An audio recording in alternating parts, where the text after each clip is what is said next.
Hello friends, आज हम इस वीडियो में महेश कुमार बनवाल की NCERT पर आधारित समान अध्ययन बुक जो 16वीं सीरीज के नाम से आई है, उस किताब से हम भारतीय राज्य व्यवस्था अध्याय 10 संघीय मंत्री परिषद से संबंधित मोस्ट इम्पोर्टेंट 48 MCQ को डिस्कस करेंगे। तो चलिए फिर शुरू करते हैं आज का पहला सवाल से। आज का पहला सवाल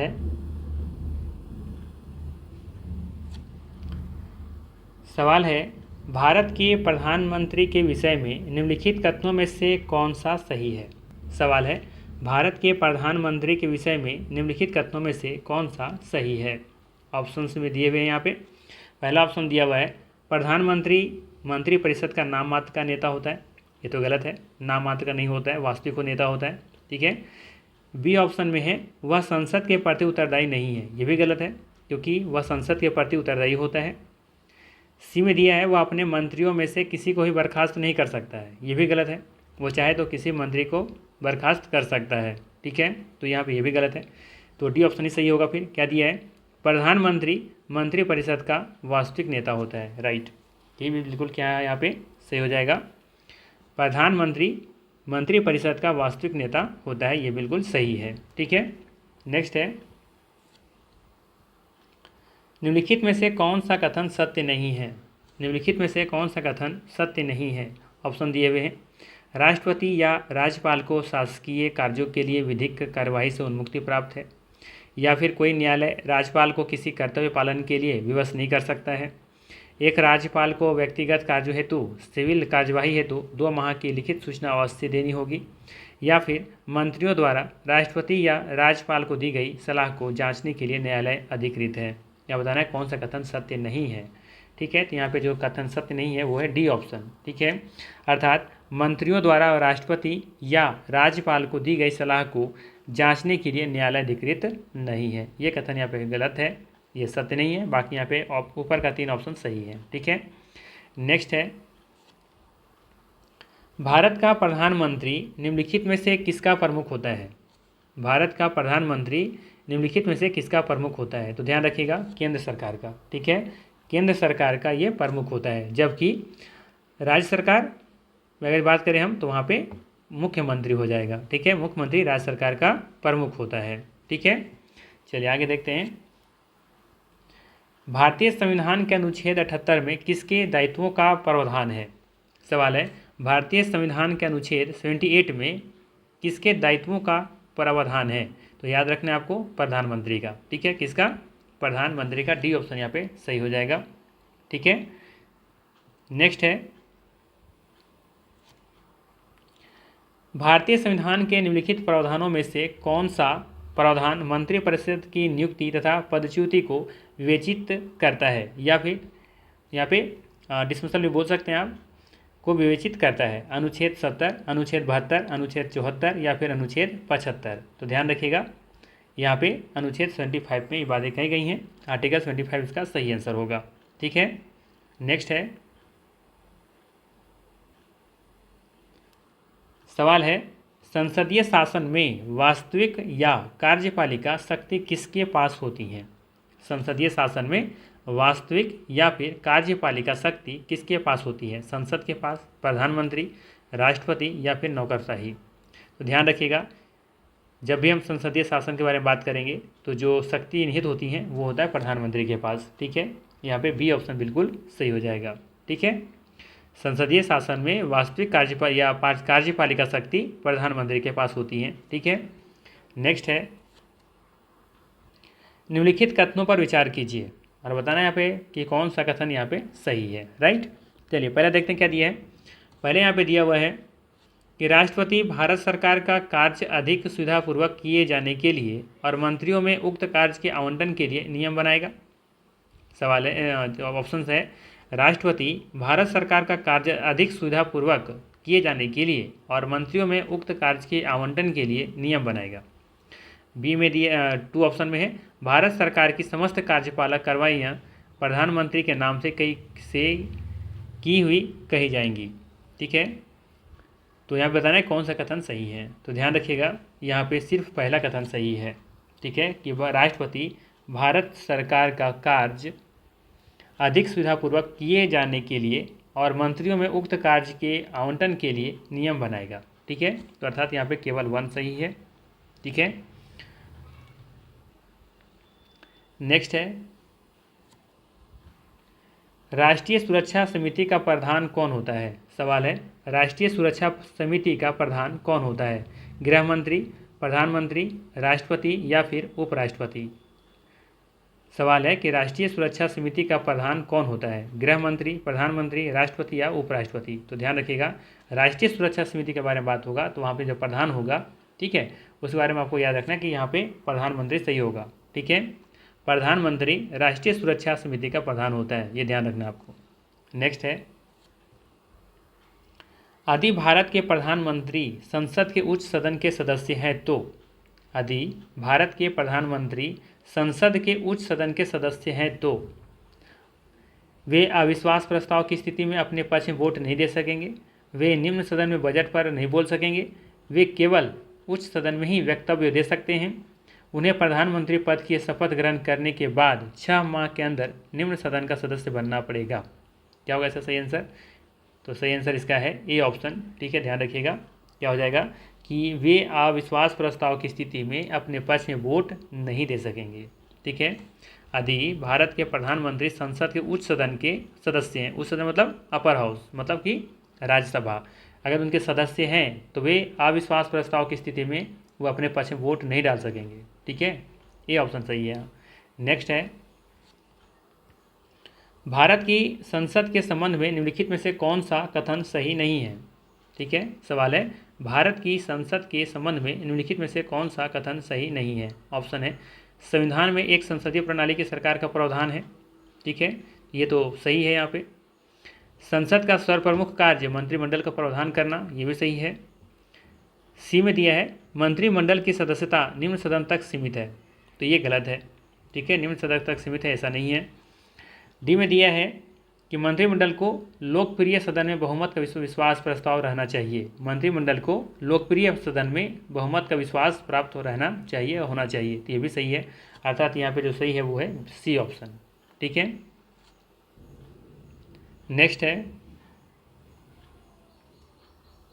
council of scientific and industrial research का अध्यक्ष कौन होता है। ठीक है, सवाल क्या है, council of scientific and industrial research का अध्यक्ष कौन होता है। तो आपको ध्यान रखना है भारत के प्रधानमंत्री इनके अध्यक्ष होते हैं। ठीक है, अर्थात यहाँ पे सी ऑप्शन बिल्कुल सही हो जाएगा। Council of scientific and research industrial research का जो अध्यक्ष होता है वो होता है भारत के प्रधानमंत्री। ठीक है, नेक्स्ट है भारत के प्रधानमंत्री की नियुक्ति के समय जरूरी नहीं है कि वे संसद के दोनों सदनों में से एक का आवश्यक रूप से सदस्य हो, परंतु उसे 6 माह के अंदर आवश्यक रूप से दोनों में से एक सदन का सदस्य हो जाना चाहिए। जरूरी नहीं है कि वह संसद के दोनों सदनों में से एक का आवश्यक रूप से सदस्य हो, परंतु उसे 6 माह के अंदर लोकसभा का सदस्य हो जाना चाहिए। या फिर संसद के दोनों सदनों में से एक का आवश्यक रूप से सदस्य होना चाहिए, या फिर आवश्यक रूप से लोकसभा का सदस्य होना चाहिए। क्या होगा सही आंसर। जब भारत के प्रधानमंत्री की नियुक्ति की जा रही होगी उस समय की बात हो रहा है।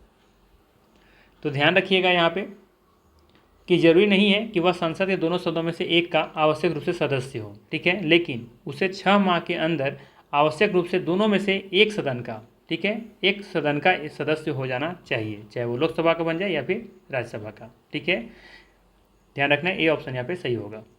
ये भी ध्यान रखना है 6 माह के अंदर हो जाना चाहिए। नेक्स्ट है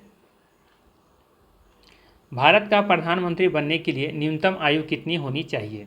ठीक है, भारत का प्रधानमंत्री बनने के लिए न्यूनतम आयु कितनी होनी चाहिए, 21, 25, 30 या फिर 35। सही आंसर हो जाएगा 25 वर्ष। ठीक है, सही आंसर है यहाँ पे 25 वर्ष। ठीक है, जबकि भारत का राष्ट्रपति बनना है तो वहाँ पे 35 वर्ष चाहिए। ठीक है, कितना उम्र होना चाहिए, 35 वर्ष।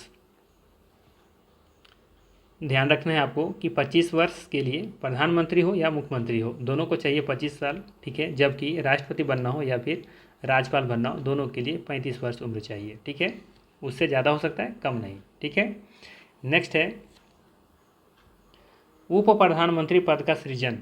उप प्रधानमंत्री पद का सृजन मूल संविधान के अंतर्गत हुआ था, या फिर संविधान के प्रावधानों से हटकर हुआ, या फिर 44वें संशोधन के द्वारा हुआ या फिर 85वें संशोधन के द्वारा हुआ। तो ध्यान रखिएगा, संविधान के प्रावधानों से हटकर हुआ। ठीक है, संविधान के प्रावधानों से हटकर हुआ है। ठीक है, नेक्स्ट है,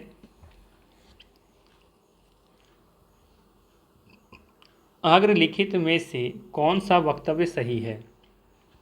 भारत का प्रधानमंत्री संसद के दोनों सदनों के सदस्यों में से अपने मंत्रियों को चयन करने के लिए स्वतंत्र हैं, या फिर इस विषय में भारत के राष्ट्रपति के साथ उचित परामर्श करके अपने मंत्रिमंडल के सहयोगियों का चयन कर सकता है, या फिर अपने मंत्रिमंडल में मंत्री के रूप में कार्य करने के लिए व्यक्तियों का चयन करने में पूर्णतः स्वविवेक का प्रयोग करता है, या फिर अपने मंत्रिमंडल के सहयोगियों का चयन करने में सीमित शक्तियां रखता है, क्योंकि स्वविवेक प्रयोग की शक्तियां भारत के राष्ट्रपति में निहित हैं। कौन सा आंसर यहाँ पे सही होगा? तो ध्यान रखिएगा, यहाँ पे सही आंसर है सी ऑप्शन। अपने मंत्रिमंडल में मंत्री के रूप में कार्य करने के लिए व्यक्तियों का चयन करने में पूर्णतः स्वविवेक का प्रयोग करता है। ठीक है, भारत का प्रधानमंत्री अपने मंत्रिमंडल में मंत्रियों के रूप में कार्य करने के लिए व्यक्तियों को चयन करने में पूर्णतः यानी पूरी तरीके से स्वविवेक यानी कि अपना विवेक का प्रयोग करता है। ठीक है, यानी कि सी ऑप्शन यहाँ पे बिल्कुल सही होगा। नेक्स्ट है 16 नंबर क्वेश्चन है, भारत में वह मंत्री जो संसद के सदनों में किसी सदन का भी सदस्य नहीं है उसे मंत्री के पद से मुक्त हो जाना पड़ता है। भारत में वह मंत्री जो संसद के सदनों में किसी सदन का भी सदस्य नहीं है उसे मंत्री के पद से मुक्त होने हो जाना पड़ता है 6 माह बाद, 1 वर्ष बाद, 2 वर्ष बाद या 3 वर्ष बाद। तो याद रखिएगा 6 माह के बाद। ठीक है, अगर यदि कोई मंत्री संसद के कोई भी सदन का सदस्य नहीं है तो उसे 6 माह के बाद मुक्त हो जाना पड़ता है उसके मंत्री पद से। ठीक है, या फिर 6 महीने से पहले आपको क्या करना होगा, किसी सदन का सदस्य बनना होगा। ठीक है, नेक्स्ट है, मंत्रिपरिषद सामूहिक रूप से उत्तरदायी होता है। मंत्रिपरिषद सामूहिक रूप से उत्तरदायी होता है लोकसभा के प्रति एक संवैधानिक बाध्यता के अंतर्गत, अनुच्छेद 75 शब्द 3 के अनुसार या फिर अनुच्छेद 74 शब्द 3 के अनुसार। सही आंसर होगा एक संवैधानिक बाध्यता के अंतर्गत। ठीक है, मंत्रिपरिषद सामूहिक रूप से उत्तरदायी होता है एक संवैधानिक बाध्यता के अंतर्गत। ठीक है, साथ ही ध्यान रखना है लोकसभा के प्रति भी क्या होता है, उत्तरदायी होता है, और इसके अलावे अनुच्छेद 25 शब्द 3 के अनुसार भी होता है। ठीक है, तो यहाँ पे ध्यान देना है आपका 1, 2, 3 जो स्टेटमेंट है वो सही है। ठीक है, तो यहाँ पे जो सही आंसर है वो है आपका 1, 2, 3। हाँ ठीक है, ये वाला ऑप्शन सही हो जाएगा आपका। ठीक है, बी ऑप्शन 1 और 2 और 3। ठीक है, तो ध्यान रखना आपको मंत्रिपरिषद सामूहिक रूप से उत्तरदायी होता है, लोकसभा के प्रति भी होता है, एक संवैधानिक बाध्यता के अंतर्गत होता है, और साथ ही आर्टिकल 25 शब्द 3 के अनुसार भी होता है। ठीक है, नेक्स्ट है, मंत्रिपरिषद किसके प्रति उत्तरदायी होता है? मंत्रिपरिषद अब बताना है कि किसके प्रति उत्तरदायी होता है। ठीक है, तो ध्यान रखिएगा संसद के प्रति उत्तरदायी होता है। ठीक है, मंत्रिपरिषद संसद के प्रति उत्तरदायी होता है, यानी कि ए ऑप्शन यहाँ पे सही होगा। नेक्स्ट है, मंत्रिपरिषद सामूहिक रूप से निम्न में से किसके प्रति उत्तरदायी है? सवाल है, मंत्रिपरिषद सामूहिक रूप से निम्न में से किसके प्रति उत्तरदायी है? प्रधानमंत्री के प्रति, राष्ट्रपति के प्रति, राज्यसभा के प्रति या फिर लोकसभा के प्रति? ठीक है, तो देखिए सवाल है मंत्रिपरिषद सामूहिक रूप से। ठीक है, तो ध्यान रखना यहाँ पे लोकसभा के प्रति होगा। ठीक है, मंत्रिपरिषद सामूहिक रूप से देखा जाए तो वो लोकसभा के प्रति उत्तरदायी होते हैं। नेक्स्ट है, केंद्रीय मंत्रिपरिषद के त्यागपत्र देने के उपरांत निम्नलिखित में से कौन सी एक सही स्थिति नहीं है? केंद्रीय मंत्रिपरिषद के त्यागपत्र देने के उपरांत निम्नलिखित में से कौन सी एक सही स्थिति नहीं है? ठीक है, तो यहाँ पे देखेंगे राष्ट्रीय शासन लागू हो जाएगा, तो ऐसा नहीं है कि केंद्रीय मंत्रिपरिषद के त्यागपत्र देने से राष्ट्रीय शासन लागू हो जाएगा। ठीक है, तो यहीं पर लग रहा है पहला ऑप्शन ही सही हो जाएगा यहाँ पे। ठीक है, बाकी ऑप्शन को भी देख लेते हैं। बाकी ऑप्शन में दिया हुआ है राष्ट्रपति वैकल्पिक व्यवस्था बनाने तक उन्हें बने रहने के लिए कहेंगे, बिल्कुल सही है। वैकल्पिक व्यवस्था से अभिप्राय है कि अतः संभव शीघ्र नई सरकार के गठन हेतु आम चुनाव कराया जाए, ये भी सही है। अपदस्थ मंत्रिपरिषद अपने पद पर नई सरकार बनने तक अपने पदभार का निर्वाह करेगी। तो ये भी कथन सही है। ठीक है, पहला ऑप्शन यहाँ पे ये स्थिति नहीं है कि राष्ट्रपति शासन लागू हो जाएगा। ठीक है, नेक्स्ट है, निम्नलिखित कथनों पर विचार कीजिए। निम्नलिखित कथनों पर विचार कीजिए, बताना यहाँ पे कौन सा कथन सही है। ठीक है, तो हम बात करें यहाँ पे, पहला कथन दिया हुआ है कि केंद्र में मंत्रिपरिषद संसद के प्रति सामूहिक रूप से उत्तरदायी होते हैं, बिल्कुल सही है। ऑप्शन 2 में है केंद्रीय मंत्री भारत के राष्ट्रपति के प्रसाद पर्यंत पद धारण करेंगे, ये भी सही है। थर्ड ऑप्शन में है कि केंद्रीय मंत्रियों के वेतन भत्ते संसद की विधि द्वारा निर्धारित किए जाएंगे, तो ये भी सही है। अर्थात यहाँ पे तीनों कथन क्या दिख रहा है, सही दिख रहा है। ठीक है, अर्थात डी ऑप्शन यहाँ पे सही हो जाएगा। नेक्स्ट है,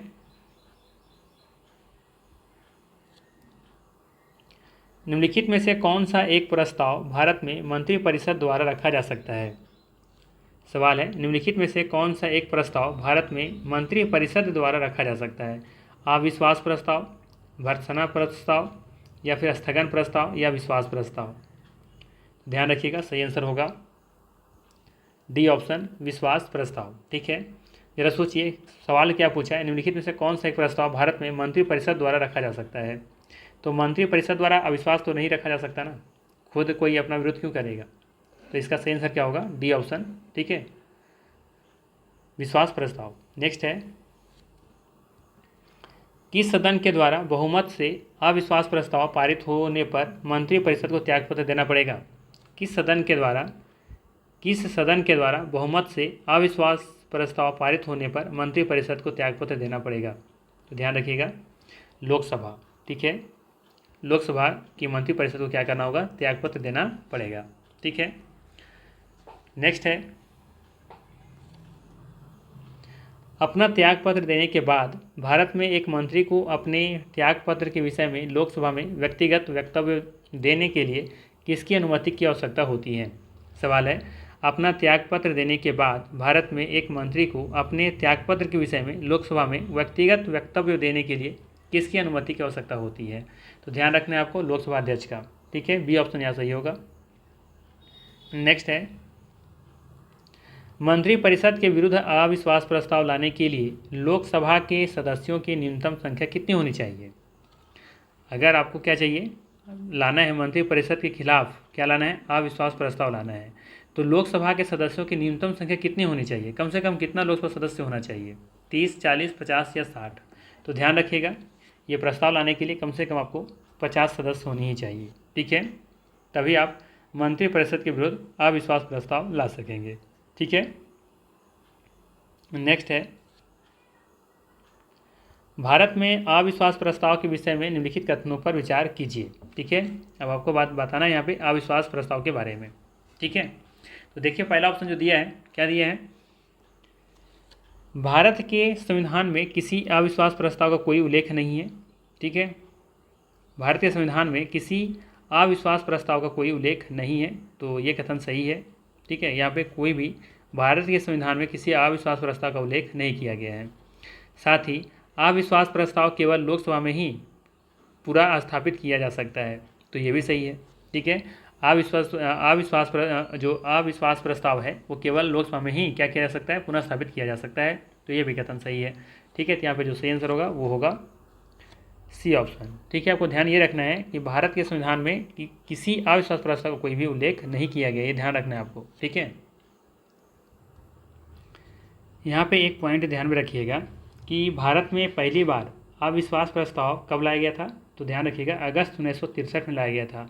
और किनके द्वारा लाया गया था, तो ये कांग्रेस के नेता थे आचार्य कृपलानी के द्वारा। किनके विरुद्ध लाए थे, तो ध्यान रखिएगा उसमें तत्कालीन जो प्रधानमंत्री थे जवाहरलाल नेहरू। ठीक है, उनके खिलाफ लाया गया था अविश्वास प्रस्ताव। ठीक है, चलिए इसको ध्यान में रखिएगा। नेक्स्ट है, ध्यान रखिएगा कि अविश्वास प्रस्ताव ना कोई भी ला सकता है। ठीक है, अगर उनके पास 50 सदस्यों का यदि क्या है समर्थन प्राप्त है, तो कोई भी 50 विधायक अगर 50 अगर यदि कोई भी सदस्य अगर उसका समर्थन प्राप्त है तो अविश्वास प्रस्ताव ला सकता है। ठीक है, ध्यान रखना है। नेक्स्ट है,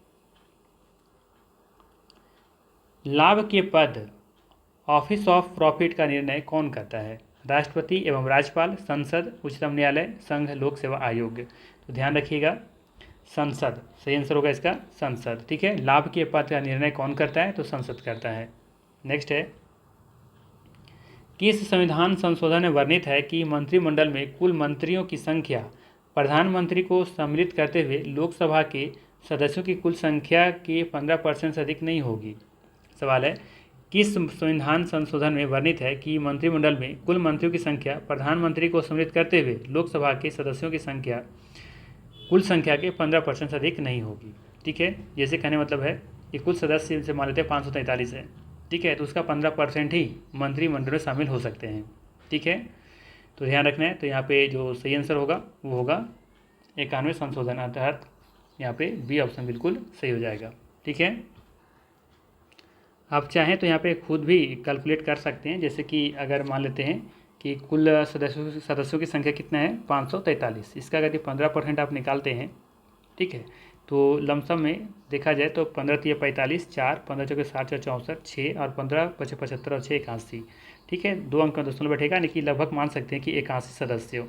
ठीक है, 81 सदस्य को मंत्रिमंडल में शामिल किया जा सकता है। ठीक है, अभी देखेंगे 2024 में जो लोकसभा चुनाव हुआ उसमें से 72 मंत्रियों को शामिल किया गया अभी तक। ठीक है, इसका मतलब ये है कि भी 8 और 1 9, यानी कि 9 मंत्रियों को और भी यहाँ पे मंत्रिमंडल में शामिल किया जा सकता है। ठीक है, तो ये ध्यान रखना है आपको। नेक्स्ट है, सवाल है, निम्नलिखित में से कौन भारत के केंद्रीय मंत्री रहे हैं? सवाल है, निम्नलिखित में से कौन भारत के केंद्रीय मंत्री रहे हैं? VP Singh, R Venkataraman, Y V Chauhan, Pranab Mukherjee. ठीक है, तो कौन केंद्रीय मंत्री रहे हैं ये बताना है आपको।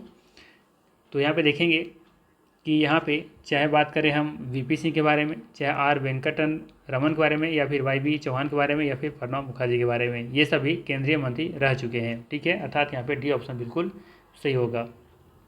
नेक्स्ट है,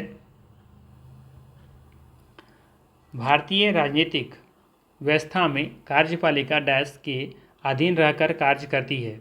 भारतीय राजनीतिक व्यवस्था में कार्यपालिका किसके अधीन रहकर कार्य करती है? न्यायपालिका, विधायिका, चुनाव आयोग या फिर संघ लोक सेवा आयोग? तो ध्यान रखिएगा, यहाँ पे विधायिका क्या हो जाएगा? विधायिका इसका सही आंसर होगा। ठीक है, विधायिका के अधीन रहकर कार्य करती हैं। ठीक है, ध्यान रखिएगा, अगर यहाँ पे विधायिका की जगह पर विधान पालिका अगर लिखा हो तो भी वो आंसर सही होगा। ठीक है, विधायिका की जगह पर विधान पालिका अगर लिखा है तो वो भी सही आंसर होगा। ठीक है, दोनों एक ही है। नेक्स्ट है, प्रदेश का कौन सा नेता नेहरू की मंत्रिमंडल में पहले गृह मंत्री तथा बाद में रक्षा मंत्री बना? प्रकाश चंद्र सेठी, रविशंकर शुक्ला, कैलाशनाथ कटाजू या फिर द्वारकानाथ मिश्रा? तो ध्यान रखिएगा, ये व्यक्ति थे कैलाशनाथ कटाजू। ठीक है, कैलाशनाथ कटाजू मंत्रिमंडल में पहले गृह मंत्री थे और बाद में फिर इन्हें रक्षा मंत्री बनाया गया था। ठीक है, सी ऑप्शन यहाँ पे सही होगा। नेक्स्ट है, स्वतंत्र भारत के प्रथम वित्त मंत्री कौन थे? ठीक है, तो यहाँ पे ए ऑप्शन ही दिख रहा है, कौन थे?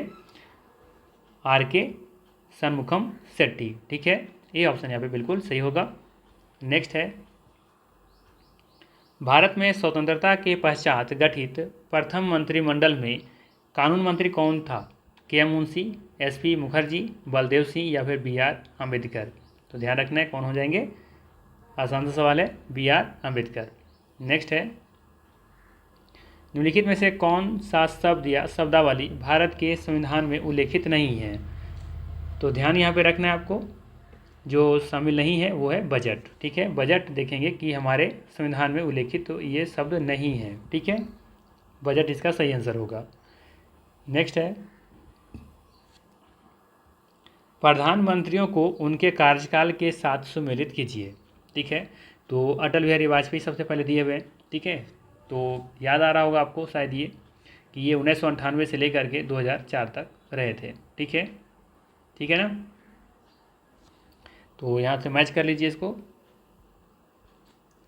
इसके बाद हम बात करें चंद्रशेखर के बारे में। ठीक है, तो ये रहे थे 1990 से लेकर के 1991 तक। ठीक है, इसके बाद हम बात करें H.C. देवगौड़ा। ठीक है, तो ये रहे थे आपका 1996 से 1997 तक। ठीक है, और श्री इंद्र कुमार गुजराल 1997 से 1998 तक।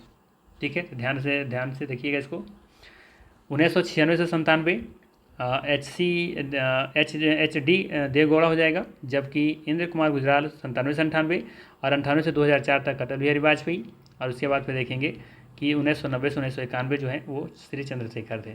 ठीक है, तो यहाँ पे जो सही आंसर है वो है आपका ऑप्शन नंबर हो जाएगा आपका ये ऑप्शन। ठीक है, नेक्स्ट है, निम्नलिखित में से कौन सा या कौन से मंत्रिमंडल सचिवालय का या के कार्य हैं। तो यहाँ पे 3 ऑप्शन दिए हुए, बताना है कौन से मंत्रिमंडल के कार्य सचिवालय के कार्य हैं। ठीक है, तो यहाँ पे पहला दिया है मंत्रिमंडल बैठकों के लिए कार्यसूची तैयार करना, बिल्कुल सही है। मंत्रिमंडल समितियों के लिए सचिवालयी सहायता, ये भी सही है। मंत्रालय को वित्तीय संसाधनों का आवंटन, ये गलत है। ठीक है, तो यहाँ पे जो सही आंसर होगा वो होगा केवल 1 और 2 यहाँ पे सही है। ठीक है, ध्यान रखिएगा कि मंत्रिमंडल सचिवालय का जो कार्य है वो पहला ये है कि मंत्रिमंडल बैठकों के लिए कार्यसूची तैयार करना, साथ ही मंत्रिमंडल समितियों के लिए सचिवालयी सहायता करना, ये 2 काम है। ठीक है, और भी काम है, लेकिन यहाँ पे जो ऑप्शन दिए गए उसमें से 2 यहाँ पे दिख रहे हैं, पहला और दूसरा। नेक्स्ट है, निम्नलिखित में से कौन भारत के प्रधानमंत्री बनने से पूर्व किसी भी राज्य के मुख्यमंत्री नहीं रहे थे। दिए गए ऑप्शन में बताना है आपको कि भारत के प्रधानमंत्री बनने से पूर्व किसी भी राज्य के मुख्यमंत्री नहीं रहे थे। जैसे भी है ना करंट में नरेंद्र मोदी, तो वो पहले गुजरात के मुख्यमंत्री हुआ करते थे। ठीक है, तो यहाँ पे दिए गए ऑप्शन में आपको बताना है, तो ध्यान रखना है यहाँ पे चंद्रशेखर सही आंसर होगा। यहाँ पे चंद्रशेखर ये किसी भी राज्य के मुख्यमंत्री नहीं रहे थे, लेकिन ये प्रधानमंत्री बने थे। नेक्स्ट है, भारत के प्रधानमंत्रियों में से कौन अपने कार्यकाल में संसद में कभी भी उपस्थित नहीं हुए। सवाल है, भारत के प्रधानमंत्रियों में से कौन अपने कार्यकाल में संसद में कभी भी उपस्थित नहीं हुए। तो ध्यान रखना है चरण सिंह। ठीक है, कभी भी उन्होंने चरण स्पर्श नहीं किया संसद का। ठीक है, आसान सा ट्रिक से याद रखना है आपको, चरण कभी स्पर्श किया ही नहीं। ठीक है, तो यहाँ पे 38 का डी सही आंसर होगा। ठीक है, याद करने का सिंपल सा ट्रिक है कि चौधरी चरण सिंह यानी कि चरण कभी भी संसद का इन्होंने स्पर्श नहीं किया। ठीक है, तो चौधरी चरण सिंह इसका सही आंसर है। नेक्स्ट है, संविधान में मंत्रिमंडल शब्द का एक ही बार प्रयोग हुआ है और वह किस अनुच्छेद में है। संविधान में मंत्रिमंडल शब्द का एक ही बार प्रयोग हुआ है और वो किस अनुच्छेद में हुआ है। तो ध्यान रखना है ये अनुच्छेद 352 में हुआ है। ठीक है, आर्टिकल 352 में। नेक्स्ट है, निम्न कथनों पर विचार कीजिए और दिए गए कुटों से सही उत्तर का चयन कीजिए। कथन ये दिया है, किसी व्यक्ति को उप प्रधानमंत्री कहना केवल राजनीतिक निर्णय है, और इसका रीजन दिया है कि वह उसे प्रधानमंत्री का कोई भी अधिकार प्रदान नहीं करता है। ठीक है, पहला क्या दिया है कथन में कि किसी व्यक्ति को उप प्रधानमंत्री कहना केवल राजनीतिक निर्णय है, और साथ ही इसका रीजन में बताया कि वह उसे प्रधानमंत्री का कोई अधिकार प्रदान नहीं करता है। तो यहाँ पे देखेंगे कि दोनों कथन सही है और आर जो है वो एक ही सही व्याख्या भी करता है यहाँ पे। ठीक है, अर्थात ये ऑप्शन यहाँ पे बिल्कुल सही हो जाएगा। नेक्स्ट है,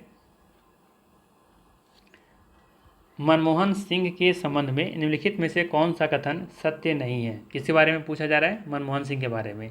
तो ये क्या, ये भारत के पूर्व वित्त मंत्री थे, बिल्कुल सही है ना, वित्त मंत्री रहे हैं ये। भारतीय रिजर्व बैंक के पूर्व गवर्नर भी रहे हैं, वित्त आयोग के पूर्व अध्यक्ष रहे, नहीं ये वित्त आयोग का कभी अध्यक्ष नहीं रहे हैं। ठीक है, इसी ऑप्शन ही सही हो जाएगा। डी में क्या दिया है कि अंतर्राष्ट्रीय मुद्रा कोष में भारत के पूर्व प्रतिनिधि के रूप में काम किए, तो ये भी सही है। ठीक है, लेकिन ये कभी भी वित्त आयोग का अध्यक्ष नहीं रहे हैं। ठीक है, नेक्स्ट है,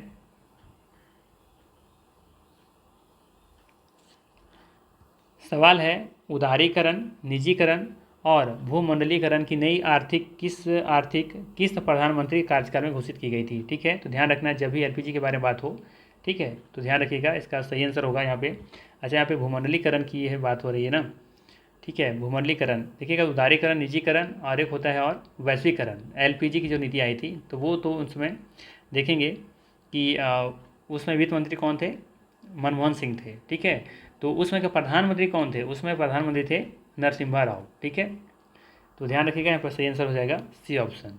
ठीक है, उस समय प्रधानमंत्री कौन थे, नरसिम्हा राव थे। उस समय करंट में देखा जाए तो उसमें वित्त मंत्री थे उस समय आपका यहाँ पे मनमोहन सिंह। ठीक है, तो एलपीजी की नीति अगर पूछा जाए तो उसमें वित्त मंत्री का कार्यकाल किस वित्त मंत्री कार्यकाल में आया था, तो ध्यान रखना है मनमोहन सिंह, लेकिन प्रधानमंत्री पूछा जाए तो नरसिम्हा राव होगा। और साथ ही ये भी ध्यान रखिएगा, ये नीति कब आई थी? 1991 में, ठीक है, 1991 में, जिसे एलपीजी के नाम से जाना जाता है, ठीक है। नेक्स्ट है, केंद्रीय सरकार के संदर्भ में निम्नलिखित कथनों पर विचार कीजिए। ऑप्शन में है 15 अगस्त 1947 को केंद्र में मंत्रालयों की संख्या 18 थी। सेकेंड ऑप्शन है कि वर्तमान में केंद्र में मंत्रालयों की संख्या 36 है। तो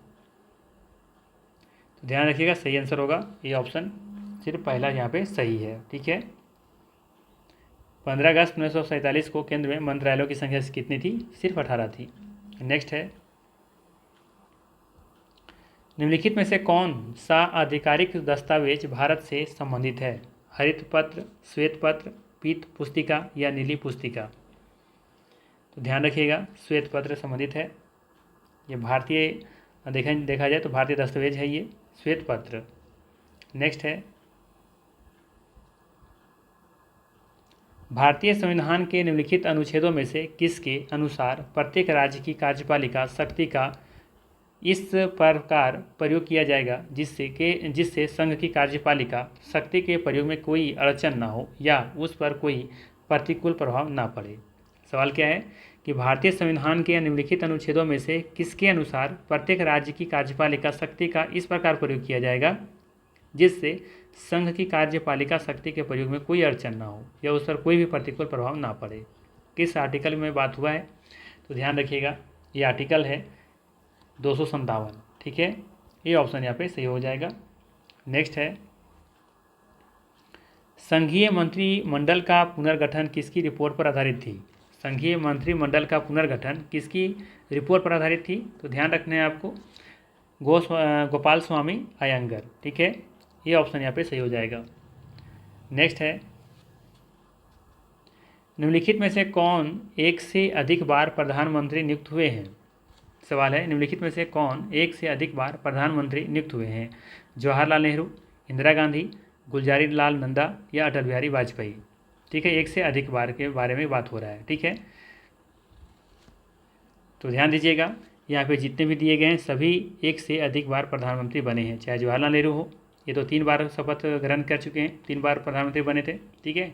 और इसका रिकॉर्ड बराबरी कौन की है फिलहाल अभी? नरेंद्र मोदी जी ने, ठीक है। और इंदिरा गांधी भी देखेंगे 2 बार, गुलजारी लाल नंदा भी 2 बार, अटल बिहारी वाजपेयी भी 2 बार, ठीक है। भले ही इनका दोनों में एक भी अपना कार्यकाल पूरा नहीं कर पाए, ठीक है। तो यहाँ पे जैसे सही आंसर हो जाएगा वो होगा डी ऑप्शन, उपयुक्त में से सभी। नेक्स्ट है, और आज का अंतिम प्रश्न है, स्वतंत्र भारत में प्रथम बार संसदीय सचिव का पद किस वर्ष सृजित किया गया? सवाल है, स्वतंत्र भारत में प्रथम बार संसदीय सचिव का पद किस वर्ष सृजित किया गया था? 51 में, 52 में, 57 में या फिर 62 में? तो ध्यान रखिएगा, सही आंसर होगा 1952 में, ठीक है। तो ये था मोस्ट इंपॉर्टेंट 48 MCQ संघीय सरकार से। वीडियो अगर अच्छा लगा तो लाइक ज़रूर कीजिएगा। बाकी मिलते हैं इसी तरह के नेक्स्ट वीडियो में। Thanks for watching.